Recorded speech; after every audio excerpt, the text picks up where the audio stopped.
What's up, guys? Welcome back to the channel. Here we are with another reaction. And this one we got Chhatrapati Shivaji versus Turks, who was cowardly and unethical. And we learned about his son not too long ago, recently in other videos.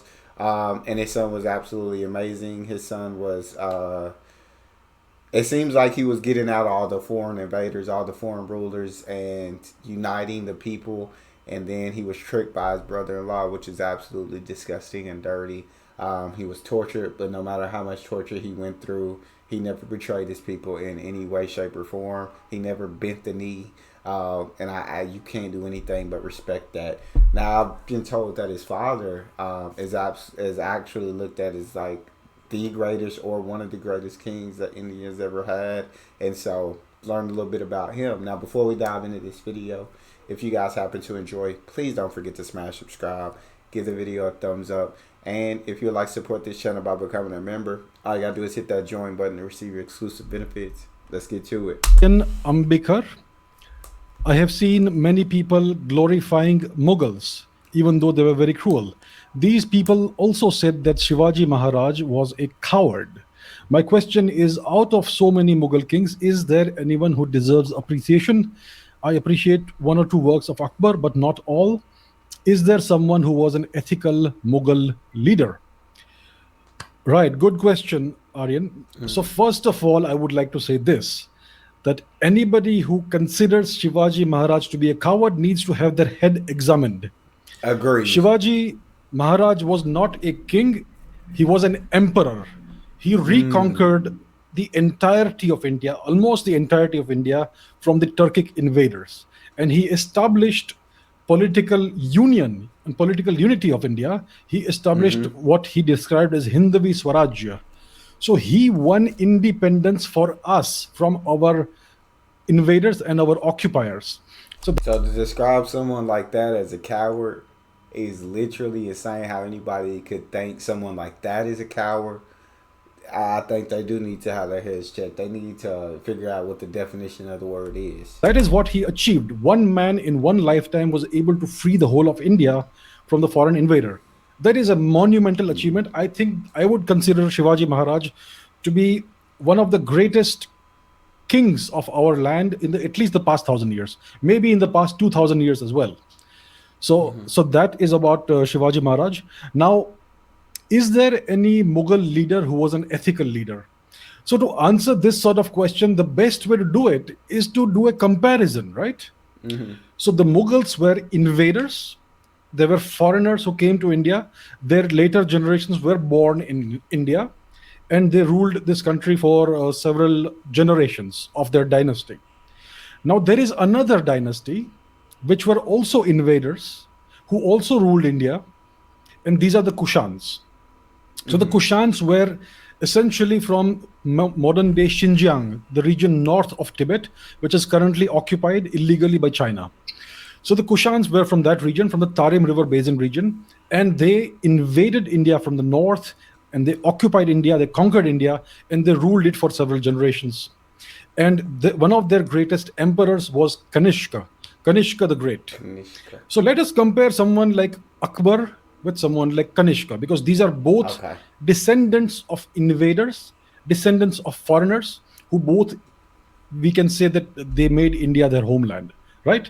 So let us compare the rule and the methodology of ruling of these two kings. I get, yeah, and I'm not exactly sure who Akbar or the other guy, Kravasi, something like that. I'm not sure exactly who those two are. We know that Akbar was a leader of the Mughals, and we know that the other one was the leader of the territory of, I can't even say that word, Xinjiang, and came down and ruled India for generations. So Kanishka the Great, if you look at his life and his career, he promoted India's national interest relentlessly. He spent his whole life promoting and furthering India's national interest. He conquered vast territories north and west of the Himalayas. His kingdom, his empire stretched from the Caspian Sea to the Aral Sea all the way into northern India, and all the way into eastern India. He also reconquered the Tarim River basin from the Chinese. And not only did he expand India's sphere of influence militarily, he spent a great deal of energy in expanding India's cultural influence worldwide. So he was a great patron of the arts and of culture and philosophy and religion. Right? He held one of the major Buddhist conferences in Kashmir, where Buddhist scholars from all over the civilized world came, and they had discussions and seminars, and they expanded upon each other's knowledge. And not only did he do this, Kanishka, he also sent dharmic missionaries to the east. So Dang. there was this time when during Kanishka Kanishka sounded like he was definitely trying to looking out for India. He definitely sounded like he ruled India, but with the best, what's the best interest for India. I mean, even though he wasn't, I guess, even though he was more of a foreign leader, he ruled India and did what was best for India. time that India was trading with this new formed Chinese civilization, and we were sending merchants and traders, whole caravans of these people to China to trade with them. And Kanishka ensured that every such caravan of merchants and traders would carry a few Buddhist monks with them. And these were not just Buddhist monks, these were monks who were well versed in all the Dharmic scriptures, the Vedas, and the Buddhist philosophy as well. So, because of these actions of Kanishka, Indian culture and India's sphere of influence expanded immensely. We essentially conquered China culturally without ever sending a soldier across. So this Dang. is what Kanishka did. He expanded India's national interest economically, militarily, and culturally. This is what Kanishka did. Expanded their national interests economically, militarily, and culturally. Yeah. I said dominated India with, I mean, China without having to send one soldier over there. Like, Kanishka, shout out Kanishka, bro. That man absolutely sounds like he deserves some respect for how he looked out for India. Even though he was a foreigner, he made India his own, not just as an invader and occupier, but he promoted India's culture. So he did more than Mm. most other kings would do to promote and further and enrich India's indigenous culture. So that is Kanishka. Now let's compare that with Akbar. My only question to you is, you already, all of us, we learn about Akbar in our Mm-hmm. studies, right? In our history textbooks.